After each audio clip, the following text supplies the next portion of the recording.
Akkam jirtu kabajamoota fi jaalatamtoota hordoftoota biiftuu Oroo bakkuma jirtanitti nageenyi keenya kan kabajaatii fi kan jaalalaa isin haa gahu isiniin jennee jirra. Itti aansuudhaan oduu sa'a kana qabannee dhiyaannee jirra. Hanga dhuma sagantaa kanaatti nu wajji turuudhaan itti bohaaraan affeerraa keenya kun biiftuu Oroodha. Keessanii jajjabeeffadha. Laayik sheer godhuu hin dagatina. Akkasumas sabiskiraayib godhuudhaan miseensa maatii chaanaala kanaa ta'uudhaan oduu wayitaawaa fi oduu amme yookaan bireeking niiwus yeroo gadi dhiifnutti akka isin bira dhaqqaban taasisuun itti bohaaraan affeerraa keenya kallattimaan gara mata duree oduu amma qabadheetti yeroo dabru oduun jalqaba. Mootummaan Bilxiginnaa waraana bilisummaa Oromoo himatee jira. Waraana bilisummaa Oromoo kan himate waraanni bilisummaa Oromoo loltoota miseensa waraana bilisummaa Oromoo karaa nagaa filatuudhaan harka mootummaatti kennatan haleellaa irratti raawwatuun ajjeesaa jira jechuudhaan kan himate yoo ta'u, himannaan kun immoo qaamota garaagaraa biraa qeeqaa fi akkasumas yaada garaagaraa kaasee jira. Qaamonni tokko tokko yaada kennaniin kuni qaanfiidha, qaanfadhaa jechuudhaan himannaa PP kana kufaa taasisanii jiru. Dabalata odeeffannoo kana qabannee jirra isin biraan geenna. Oduun itti aanu imaltoonni magaalaa Finfinnee irraa gara naannoo Amaaraa imalaa turan naannoo Oromiyaa kaaba Shawaatti hidhattootaan konkolaataa keessaa buusanii butamuun dhagahamee jira. Dabalata odeeffannoo kanallee qabadhee jira. Oduun itti aanu lolli loltoota mootummaatiif waraana bilisummaa Oromoo gidduutti zoonilee Oromiyaa garaagaraa keessatti gaggeeffamaa jiru akkuma itti fufetti jira. Waraanni bilisummaa Oromoo zoonilee Oromiyaa garaagaraa keessatti loltoota mootummaa waliin lola gaggeessaa jiru cimsee itti fufuu beeksisee jira. Zoonilee garaagaraa keessatti loltoota mootummaa waliin gaggeessaa jiru irratti miidhaa guddaa kan qaamattii fi kan lubbuu loltoota mootummaa irratti dhaqqabsiisuun loltoota mootummaa hedduu booji'uun meeshaalee waraanaa garaagaraa irraa hiikkatuun injifannoo argataa jiraachuu beeksisee jira. Gama mootummaatii hoo maaltu jedhame kan jedhus qabannee jirra isin biraan geenna. Guutuu oduu kanneeniitiif kan biroo wajjin isin wajjin kan turu ani Bariisoo Ganamooti. Guutuun oduu wal duraa duubaan akka itti aanu kanatti isiniif dhiyaata. Mootummaan PP waraana bilisummaa Oromoo himatee jira. Mootummaan PP waraana bilisummaa Oromoo kan himate hidhattoonni waamicha nagaa didanii hafan miseensota waraana bilisummaa Oromoo kan karaa nagaan galanii ajjeesaa jiru jechuudhaan hoogganaan biiroo bulchiinsa fi nageenya Oromiyaa himannaa kana ifoomsee jira. Himannaan PP'n dhiyeessite kun qaamota garaagaraa biraa qeeqa garaagaraa kaasee jira. Akkasumas namoonni garaagaraa yaada itti kennaniin kun qaanyiidha jechuudhaan ibsanii jiru. Mootummaan PP hidhattoonni waamicha nagaa didanii hafan hidhattoota waraana bilisummaa Oromoo kan karaa nagaa galan jedhee irratti xiyyeeffatuun rakkoo garaagaraa irratti dhaqqabsiisaa jiru jechuudhaan himatee jira. Biiroo bulchiinsa fi nageenya naannoo Oromiyaa ibsa guyyaa tokko dura baaseen haalli nageenya naannichaa fooyya'aa ta'us amma rakkoon akka jiru ibsee jira. Hidhattoonni miidhaa geessisaa jiran jechuudhaan ibsa fuula miidiyaa hawaasaa isaa irratti beeksisee jira. Koomishinar Araarsaa Mardaasaa hoogganaa biiroo bulchiinsa fi nageenya Oromiyaa kan ta'e ibsa kenne kanaan hidhattoonni kan inni jedhe jechuudha. Ofii nageenya jibbuu irra darbanii warra nageenya filate irratti miidhaa dhaqqabsiisaa jiru jechuudhaan himatee jira. Miidhaa dhaqqabsiisaa jiran jedheen maatii jaraa ajjeesaa jiru. Manneen maatii kanallee jalaa gubaa jiru jechuudhaan himatee jira. Manni mootummaa akkuma jirutti ta'e qaamonni garaagaraa himata mootummaa kana irratti yaada kennanii jiru. Hedduun qeeqanii jiru.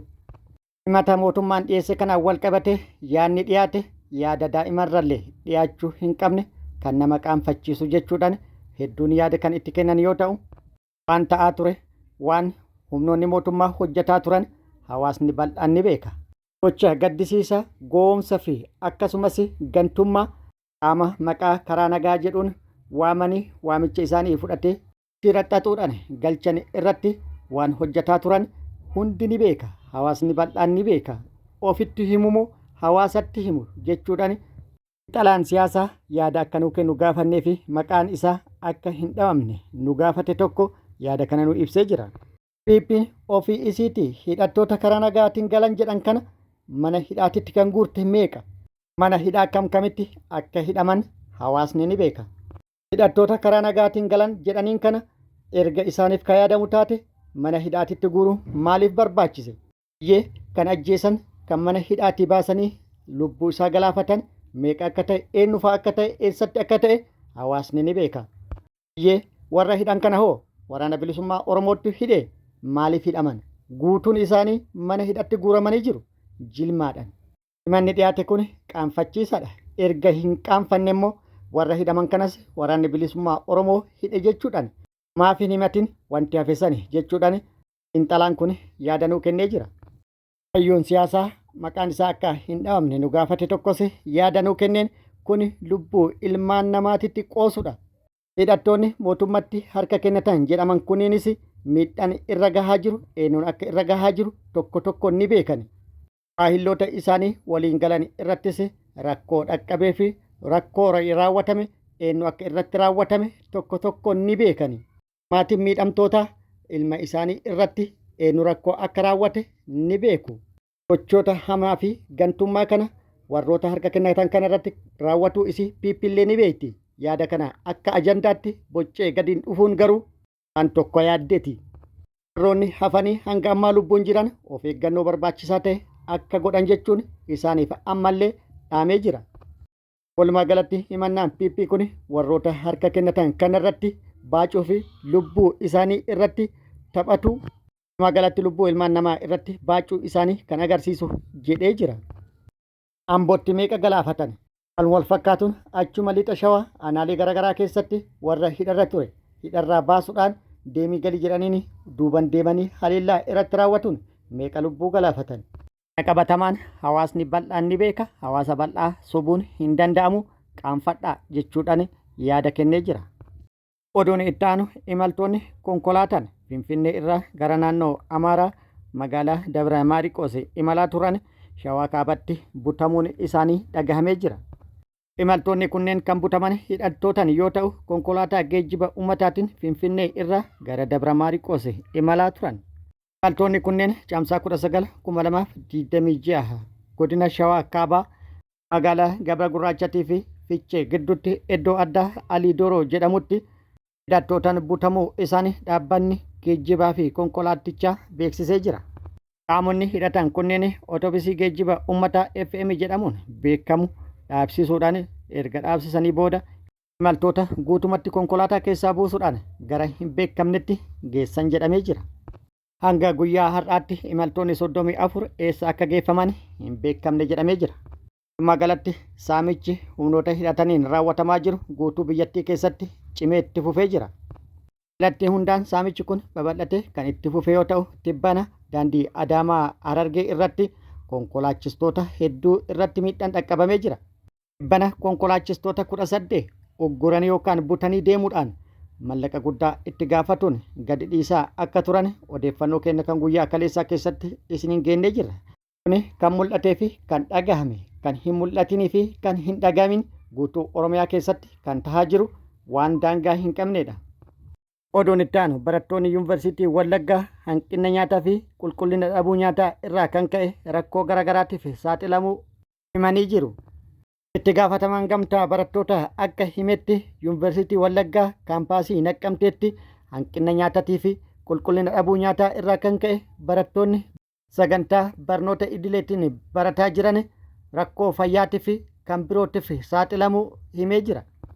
Barattoonni yaada kennan akka ibsanitti dhiyeessiin nyaata barattootaa akkaan gadi bu'ee jira. Akkasumas nyaanni barattootaaf dhiyaatu qulqullina hin qabu. Nyaanni barattootaaf dhiyaatu akkaan xiqqaa fi barattootaaf gahaa kan hin taane barattoonni osoo hin quufne guyyaa guutuu beelaan dararamaa oolu jechuudhaan yaada kennanii jiru. Hanqinnaa fi qulqullina dhabuun nyaataa kanaan wal qabate kana duras barattoonni yuunivarsiitii Wallaggaa komii dhiyeessanii turan. Irra deddeebi'uun komii dhiyeessaa turanis furmaata argachuu hin dandeenye jechuudhaan barattoonni yaada kennanii jiru. Oduun itti aanu loltoota mootummaatiif waraana bilisummaa Oromoo gidduutti zoonilee Oromiyaa garaagaraa keessatti gaggeeffamaa jiru akkuma itti fufetti jira. Waraanni bilisummaa Oromoo har'as Oromiyaa bakkoota garaagaraatti loltoota mootummaa waliin lola gaggeessuu beeksisee jira. Lola bakkoota garaagaraatti loltoota mootummaa waliin gaggeessaa jiru irrattis miidhaa guddaa loltoota mootummaa irratti dhaqqabsiisuun injifannoo irratti argatu odeeffannoon nu ga'e ibsee jira. Haaluma kanaan waraanni bilisummaa Oromoo zoonii kibba bahaa Oromiyaa Arsii bahaa aanaa Heexoosatti guyyaa kaleessaa caamsaa 20/2026 lola loltoota mootummaa waliin gaggeesse irratti miidhaa guddaa kan qaamatee fi kan lubbuu loltoota mootummaa irratti dhaqqabsiisuun meeshaalee waraanaa hedduu irraa hiikkatuun loltoota hedduus booji'uun injifannoo argadhe jedhee jira. Guyyaa kaleessaa barraaqaan aanaa Heexosa ganda Teeroo Dastaa jedhamutti loltoota mootummaa maqaa sakattaa waraana bilisummaa Oromoo jechuudhaan waraana bilisummaa Oromoo barbaaddee itti dhayite irratti hattee hidhuudhaan haleellaa raawwateen miidhaa dhaqqabsiisuu waraanni bilisummaa Oromoo beeksisee jira. Haleellaa loltoota mootummaa irratti raawwateen loltoota mootummaa hedduu hojiin ala taasisuun kaan madeessuun kaan addunyaa kanarraa godaansisuun loltoota jahammoo fayyatti harkaan qabu waraanni bilisummaa Oromoo beeksisee jira. Loltoonni booji'amanii fi meeshaan hiikkatame kan viidiyoo irratti argitan kana yoo ta'u meeshaan hiikkatame isnaapparri tokko AKM 19 akkasumas meeshaaleen biroollee hedduu ta'u odeeffannoon nu ga'e ibsee jira. Lola ture kana irratti loltoonni mootummaa 25 addunyaa kanarraa godaanuu fi hedduu madaa'uu waraanni bilisummaa Oromoo beeksisee jira. Haaluma wal fakkaatuun har'as lixa Oromiyaa aanaalee garaagaraa keessatti lolli loltoota mootummaatiif waraana bilisummaa Oromoo gidduutti gaggeeffamee jira. Lola loltoota mootummaatiif waraana bilisummaa Oromoo gidduutti bakkoota garaagaraatti gaggeeffame irrattis waraanni bilisummaa Oromoo miidhaa dhaqqabsiisuun injifannoo argadhe jedhee jira. Bakkoota lolli itti gaggeeffame kanaan wal qabate gama mootummaati maaltu jedhame kan jedhu odeeffannoo argachuuf yaallee turre odeeffannoo argachuu hin dandeenye ta'ullee mootummalleen Oromiyaa keessatti lola cimaa waraana bilisummaa Oromoo waliin gaggeessuu amanuudhaan Oromiyaa keessatti lolli akka dhaabatu fedhii qabaachuu fi loltoonni waraana bilisummaa Oromoo mootummaa waliin wal lolaa jiran karaa nagaa filatuudhaan gara mootummaatti dhufuudhaan mootummaatti akka harka kennatan gaafatee jira. Gama biraatiin humnoonni mootummaa maqaa garaagaraa kan uummanni hin qabne namoota nagaatitti maxxansuun shiraan namoota nagaa irratti miidhaa dhaqqabsiisuu itti fufame jedhamee jira. Haaluma kana lixa Shaggar aanaa Jalduu magaalaa Shukutetti namoota nagaa qabanii uffata milishaa itti laatuun erga kana godhanii booda deeggartoota waraana bilisummaa Oromooti jechuudhaan mana hidhatti galchanii jiru jechuudhaan odeeffannoon gamas irraa baate ibsitee jirti. Namoonni rakkoon haala kana irratti raawwatames kan viidiyoo irratti argitan kana yoo ta'u namoonni kun rakkoo tokkollee hin qaban jedhamee jira. Kunneen itti aanu mootummaan bilxiginnaa humna waraanaa gara kaabatti guuruu jalqabee jira. Gama biraatiin loltoonni Suudaan daangaa Itoophiyaa cabsanii seenuudhaan haleellaa raawwataa jiran cimsanii itti fufanii jiru. Bana fufteedhaan daangaa Oromiyaa cabsanii seenuudhaan haleellaa raawwataa kan jiran yoo ta'u haleellaa raawwataa jiraniinis magaalota lama to'atuun isaanii mirkanaa'ee jira. Loltoota Suudaan daangaa Itoophiyaa cabsanii seenuudhaan haleellaa raawwataa jiran kanaaf gama mootummaa Itoophiyaatti deebiin kenname cal'isa yoo ta'u loltoonni naannawarra turan loltoonni mootummaa Itoophiyaa jechuudha. Hedduun isaanii qawwee isaanii gatanii dheeficha filatan jechuudhaan maddeen odeeffannoo garaagaraa gabaasanii jiru. Gama biraatiin qophiin lolaaf kallattii kaaba Itoophiyaatiin taasifamaa jirus cimeetti fufee jira. TPLF fi Eertiraan akkasumas qaamni biroollee qindoominaan mootummaa federaalaa irratti lola bal'aa banuudhaaf qophiin taasifamaa jiru cimeetti fufee jedhamee jira. Kunis kiiloo 4 muddamsaa kan jiru yoo ta'u giddugala Oromiyaatti naannoo Oromiyaa akkasumas naannoo Amaaraatti lolli deemaa jiru PP dhamaase jedhamee jira. Waan qabattee gadi dhiiftu wallaaluudhaan kaafamaaf burjaajii hamaa keessa galte jedhamee jira. PPL'n humna waraanaa guddaa gara kaabatti guuraa jirti jedhamee jira. Suudaan illee tuttuquudhaan balbala lolaa akka bantu kan taasifame yoo ta'u walumaa galatti PP'n lola jalqabuu malee fixuu hin beektu. Balaa buusuu malee nagaa uumuu hin beektu jechuudhaan itti qoosamaa jira. Haaluma wal fakkaatuun naannoo Oromiyaatii fi naannoo Kibbaa uummata Gujiitii fi uummata Sidaamaa yeroo dheeraaf ollummaan waliin jiraate walitti buusuudhaan lubbuun namoota hedduullee baduun dhagahamee jira. Kunis kan ta'e shira PP'n uumteen jedhamee jira. PP'n uummata Sidaamaa ijaaruun shiraan uummata Gujii irratti kakaaftus uummanni Gujii ofirraa qolatu odeeffannoon gamas irraa baate ibsitee jirti. Wanti yaadamee fi karoorfame naannoo Oromiyaatti fi naannolee ollaa Oromiyaa walitti buusuudha. Kuni kallattii naannoo Somaaleetiin isaaniif milkaa'ee jira.